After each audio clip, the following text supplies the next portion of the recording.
अयोध्या में भगवान राम के भव्य मंदिर के लोकार्पण के पश्चात प्रथम दीपावली के एक दिन पूर्व दिनांक 30 अक्टूबर 2024 को भगवान शंकर की नगरी काशी में उनके परम भक्त हनुमान जी महाराज की जयंती पर रघुकुल चला राम के द्वार एल्बम की लॉन्चिंग पातालपुरी मठ के पीठाधीश्वर महंत बालक दास ने बुधवार को मध्याह्न में बटन दबाकर किया।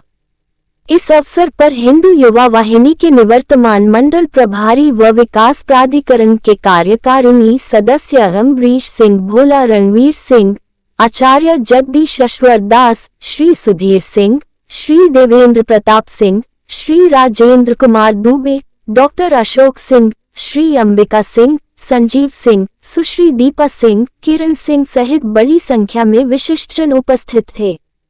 संचालक डॉक्टर संजय सिंह गौतम ने किया। इस अवसर पर गीत के रचयिता डॉक्टर अरविंद सिंह व गायक राजन तिवारी से पत्रकार विशाल चौरसिया की भेंट वार्ता के प्रमुख अंश। नमस्कार, तिरंगा एसी न्यूज में आपका स्वागत है।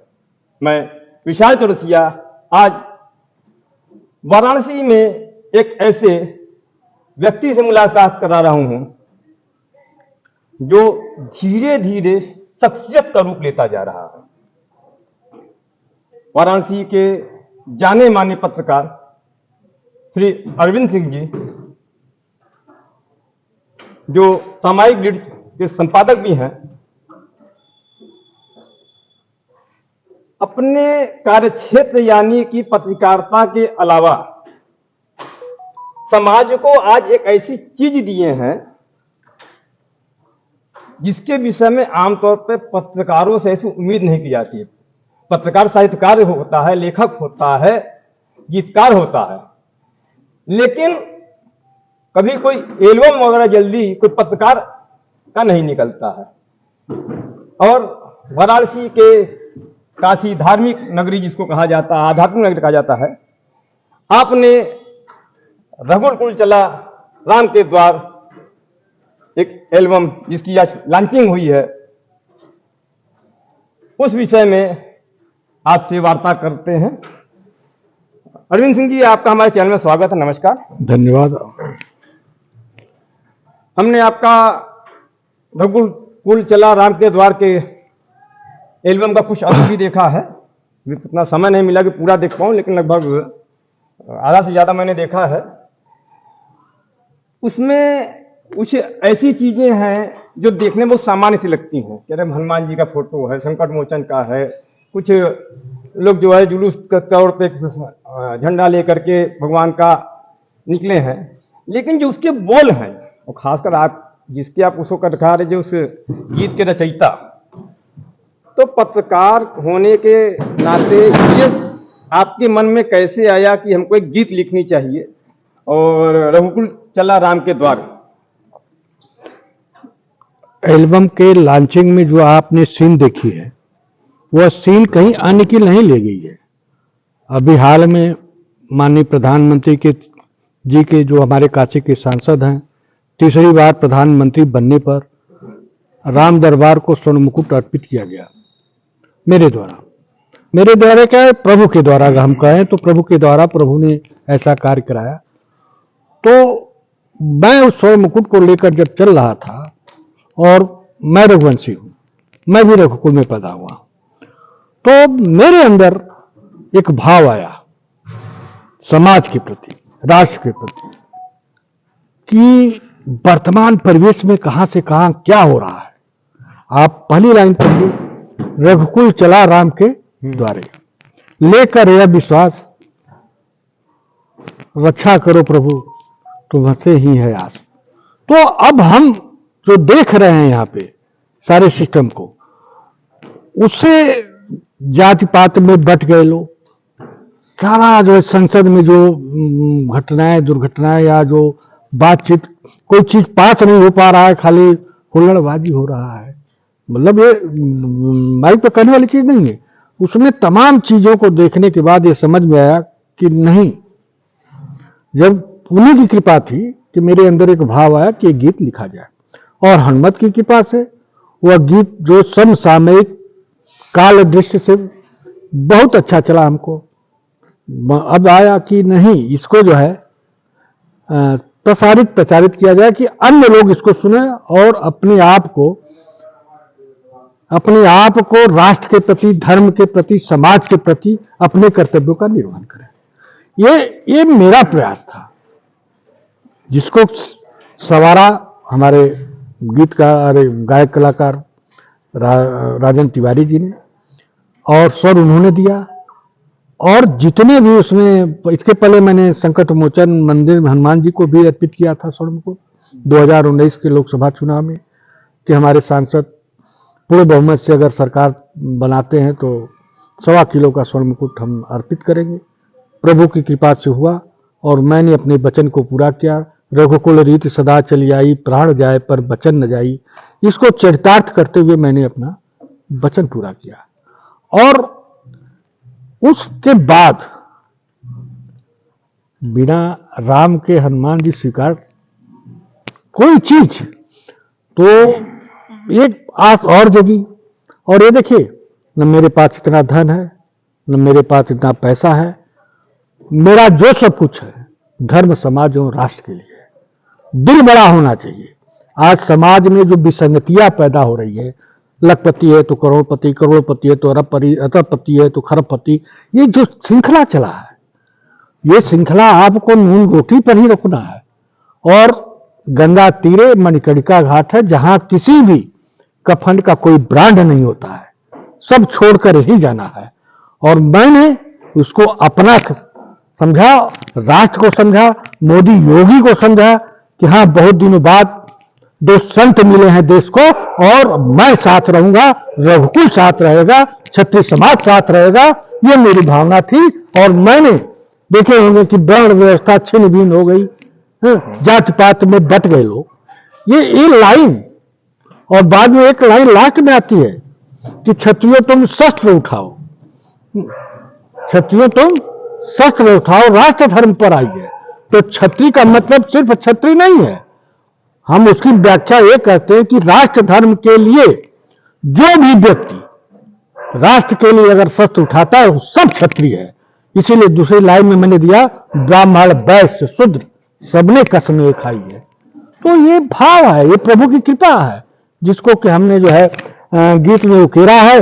राजन जी ने उसको अपने स्वर दिया है और प्रभु की कृपा है, चल रहा है और आगे भी चलते। मैं तो चाह रहा हूं कि कटेंगे तो बटेंगे, जो शब्द चला है कटेंगे तो, अरे बटेंगे तो कटेंगे। तो मैं कह रहा हूं कि न बटने देंगे न कटने देंगे। अब तुम होश में आओ, नहीं तो बंटवारे के समय जो है आपका पाकिस्तान था, यहां शरणार्थी हो, किसी की गलतियों से 1950 में आपको भले नागरिकता मिल गई, नहीं तो आप उस योग्य भी नहीं है। अगर इस बात को कहूं तो कोई गुरेज नहीं है, तो क्योंकि बंटवारा हिंदू और मुसलमान के बीच में हुआ था। जब हिंदू और मुसलमान के बीच में हुआ तो ये बंटवारा की मान्यता के हिसाब पार्टीशन जब हो चुका है तो आपका यहां कुछ रन, हाँ मैं आपको स्वीकार भी कर रहा हूं कि आपके पूर्वज हमारे देश के थे, और आप स्वीकार करो इस बात को और हमसे मिलकर रहो। अगर मिलकर नहीं रहोगे, षड्यंत्र करोगे, देश को तोड़ने की कोशिश करोगे, झुकाने की कोशिश करोगे, तो क्षत्रिय, पूरा देश क्षत्रिय है, और समझ लीजिए कि फिर क्या दशा होगी वो हम नहीं कर सकते। आपने जिस शब्द का जिक्र किया, बटेंगे तो कटेंगे, ये शब्द हमारे माननीय योगी जी की तरफ से आया था, प्रदेश के मुख्यमंत्री की ओर से। तो आपने जो एक इशारा किया एक वर्ग को, तो मुझे भी लगता है उसको इतराज नहीं चाहिए, उनको तो खुश होना चाहिए कि चलो भाई एक शब्द आया है। वो ये क्यों नहीं कहते हैं कि हम आपके सबके साथ हैं, हम लोग अगर मिलकर रहेंगे तो न किसी पाकिस्तान की हिम्मत होगी, न बांग्लादेश की, न चीन की हिम्मत होगी कि कोई उंगली दिखाए, आंख दिखाए। लेकिन उनको हर चीज में एक एतराज हो जाता है। लेकिन दुर्भाग्य उससे ज्यादा यह है कि कहीं ना कहीं हमारे एक वर्ग विशेष के जो हम लोग की बात करते हैं या एक अलग वर्ग की बात करते हैं, उन्हीं के सहयोग में आ जाते हैं। और दूसरे एक सवाल यह भी है कि क्षत्रिय धर्म को शस्त्र उठाने के लिए धर्म में मारे हैं, लेकिन हमारे कई साधु महात्मा ने कई महात्माओं से सवाल किया कि आप हमेशा शाकाहारी की बात करते हैं, शस्त्र से दूर रहने की बात करते हैं, लेकिन अगर कोई विपत्ति आएगी तो क्या सिर्फ नारियल फोड़ने से, अगरबत्ती जलाने से, माला पहनाने से आप युद्ध जीत सकते हैं? क्योंकि भगवान श्री कृष्ण बहुत ज्ञानी थे, लेकिन उन्होंने पहले ही कह दिया था कि मैं उस युद्ध में जो कौरव पांडव बीच में था, मैं शस्त्र नहीं उठाऊंगा। तो जब अर्जुन जो है युद्ध भूमि में ये काजे विचलित हुए, तो सामने मेरा भाई है, तो सामने जब मेरा भाई है तो भगवान श्री कृष्ण ने जो ज्ञान दिया गीतों के मार्फत से, जिसके वजह से उसका नाम श्रीमद् भगवत गीता पड़ा। मैं आज भी वही बात कहता हूं, लोगों को समझ में नहीं आता है कि उस समय, क्या रामायण के समय, कोई मुस्लिम नहीं था। तो मैं ये सिर्फ समझाना चाहता हूं कि अगर आप बलशाली रहिए अपने विपत्ति के समय के लिए, ठीक है, पूजा पाठ मैं भी करता हूं, आप भी करते हैं, जो जिस धर्म को मानता है करता है, लेकिन अगर युद्ध छिड़ जाए तो दुश्मन सिर्फ दुश्मन होता है, ये हमारी गीता में समझाया। नहीं, मैं एक शब्द प्रयोग करूंगा। साधु महात्मा, हमारी बात का बुरा भी हो सकता लगता है, ये बताइए कि सौर कथा क्यों नहीं सुनाते हैं बच्चों को? सौर कथा, अच्छा ये बताइए आप कि कोई भी देवी देवता हिंदू धर्म का कोई भी देवी देवता बिना अस्त्र शस्त्र के है ना? एक तरफ वेद है तो एक तरफ सुदर्शन चक्र है। चाहे दुर्गा जी हो, चाहे काली जी हो, चाहे सरस्वती जी हो, चाहे लक्ष्मी जी हो, सब लोग पुरुष विले ब्रह्मा विष्णु महेश, सबका शस्त्र है। तो आप जो प्रवचन देते हैं, उस प्रवचन में राधे राधे करके डांस कराते हैं, ये कराते हैं, वो कराते हैं, और ये प्रवचन उद्योग जो है हमारे समाज को बहुत बद से बदतर की स्थिति में ला रहा है। मैं खुलेआम कहता हूं कि ऐसे ढोंगी प्रवचनकारियों के साथ गुजारने और सब शाकाहारी हो जाओ, ये है। और शाकाहारी क्या होता है? शाकाहारी अच्छी चीज है, हम नहीं करेंगे मांसाहारी होना, शाकाहारी होना कोई गलत बात है, लेकिन सब पे दया करो। हमारा धर्म सनातन है। सनातन धर्म में कहा गया कि 84 लाख योनि में मैं सर्वश्रेष्ठ हूं। जब मैं सर्वश्रेष्ठ हूं तो इसका मतलब सबका पालन करना मेरा कर्तव्य होता है, और मैं उस कर्तव्य पालन के निर्वहन के लिए पड़ा हूं। तो ऐसे में अगर मैं शस्त्र नहीं रहेगा तो हम उनकी रक्षा कैसे करेंगे? एक बार राजा दलीप देख रहे थे और एक अक्षत फेंक रहे थे, चारों तरफ पूजा करा रहे थे, दशाश्वमेध यज्ञ कोई था। तो देखे कि एक गाय को चार जो है चारों तरफ से शेर घेरे हुए थे, और उन्होंने जो है तुरंत अपना चलाया बाण। किसी ने कहा कि आप तो पूजा करा रहे हैं, बाण चला रहे हैं, कि पूजा मेरी शक्ति है, बाण मेरा कार्य है। तो ये भाव होना चाहिए। और ये कह रहे हैं अभी आप जो यहाँ पे जो प्रश्न किया कि वो उनसे मिलकर करते हैं, नेतागिरी देश को ले डूबी। लोकतंत्र ने जितना नुकसान किया उतना अंग्रेजों ने भी नहीं नुकसान किया है, और उसका खामियाजा 70 साल में हम देख रहे हैं। हम जब हाई स्कूल में थे तो ये पढ़ाया जाता था, अरस्तु की परिभाषा में था कि प्रजातंत्र मूर्खों का मूर्खों के लिए शासन है। तो जात पात में बंटना छोड़ो, आओ देश को जोड़ो। देश सर्वोपरि है, मेरा संविधान सर्वोपरि है। जो शरीयत को मानेगा वो पाकिस्तान जाएगा, जो संविधान को मानेगा वो मेरा भाई है, मेरे देश में रहेगा। एक सवाल और है, अगर आप इतने सीनियर संपादक हैं, वाराणसी का ये घटना है। एक कांग्रेस नेत्री है जिसका नाम रोशनी कुशल जायसवाल, और एक है सफरान राजेश सिंह। सोशल मीडिया पे एक ऐसा पोस्ट आया जो सफरान राजेश सिंह की तरफ से मीडिया में होते हम लोग तक भी पहुंचा। उसमें गलत चित्रण कार्टून के माध्यम से किया गया है, और राम लक्ष्मण के बीच में सीता जी को एकदम निर्वस्त्र दिखाया गया है। उस पर कई मुकदमे वगैरह जो कानूनी कार्रवाई है वो चल रही है, उसके बीच में हम नहीं आना चाहते हैं। हमने एक आर्टिकल जरूर लिखा, उस पर भी हमने एक आर्टिकल लिखा है, और स्टेट मीडिया अखबार में छपा भी है कल के डेट में। लेकिन कल भी कांग्रेस नेत्री के समर्थन में कांग्रेस के बड़े नेताओं ने प्रेस कॉन्फ्रेंस किया। उसमें तो सबसे ज्यादा हिंदू ही थे, और हिंदुओं को इस बात को लेकर शर्म न माने। बस उसमें ये जिक्र भी किया अपने आर्टिकल में कि जो इनके समर्थन में चाहे कोई हो, अगर उनकी माँ, उनकी बेटी या उनकी पत्नी का अगर ऐसा कोई चित्रण कार्टून के मार्फत से उनको कैसा लगेगा, ये स्वयं विचार करें। उसके बावजूद जो है हमारे हिंदू समाज के लोग, ऐसा नहीं कि कांग्रेस पार्टी या किसी अन्य पार्टी में सिर्फ एक ही धर्म के या जात के लोग हैं, तो हिंदू समाज का कितना दोष आप मानते हैं? देखिए, हिंदू बहुत उदार प्रवृत्ति का समाज है और ये कुछ करना नहीं चाहता इस तरह की बातों पे। प्रतिकार नहीं सीखा है, प्रहार सीखा है। जब अति हो जाता है, कृष्ण भगवान ने कब उठाया था शस्त्र? जब अति हो गया। तो इसी तरह देख लीजिए, चाहे वो सपा हो चाहे कांग्रेस हो, जिसके भी साथ हैं, हिंदू समाज है उनके साथ। अगर ये भ्रम पाल रखे हैं तो भ्रम को छोड़ दें। जिस दिन हिंदू जागृत होगा, सबके हाथ में शस्त्र होगा, वोट का भी शस्त्र चलेगा, फिर इनका आता पता नहीं चलेगा। राजन जी, अरविंद सिंह जी के रचे हुए गीत को आपने स्वर दिया। स्वर तो कोई भी दे सकता है, लेकिन जो अरविंद सिंह जी का भाव था उस गीत में, उसको सुनने के बाद मुझे लगा कि जैसे अरविंद सिंह के सारे भाव आपकी आत्मा में समा गए और वो स्वर बन के निकला। क्या कहेंगे, कैसे आपने उसको, इस गीत को इतना अच्छा चित्रण के साथ, स्वरूप के साथ आपने उसको गीतों में ढाला है, और कैसा महसूस करते हैं? मन प्रवृत्ति यह बनती है जब किसी भी विषय बिंदु को सुना जाता है या देखा जाता है। हकीकत साहित्यकार वही होता है जो सत्य की खोज करता है। चाहे रामचरितमानस हो, चाहे गीता हो, चाहे महाभारत हो, जिस भी राइटर ने या जिस भी साहित्यकार ने उसकी रचना की है, उसके मन में साहित्य को दर्पण बनाने का भाव रहा है। उसको रोजी रोटी या पेशेवर पैसा मान के एक जीविका चलाने के लिए साहित्यकार नहीं होता है। साहित्य जब भी होता है, गंगाजल की तरह निर्मल और निष्पक्ष दर्पण की तरह वो अपनी साहित्य की रचना को रखता है, वही साहित्यकार होता है। और वह रचना जो होती है संपूर्ण समाज को एक दिशा देती है। जब हम डॉक्टर अरविंद सिंह जी की रचना को देखे सुने, तो मेरे मन के अंदर ऐसा भाव आया कि आज हमारे समाज में कलयुग घोर अभी नहीं है, प्रथम चरण है, लेकिन आज का जन मानस जो है वह कलयुग के अंतिम चरण का अवलोकन प्रथम चरण में ही कर रहा है।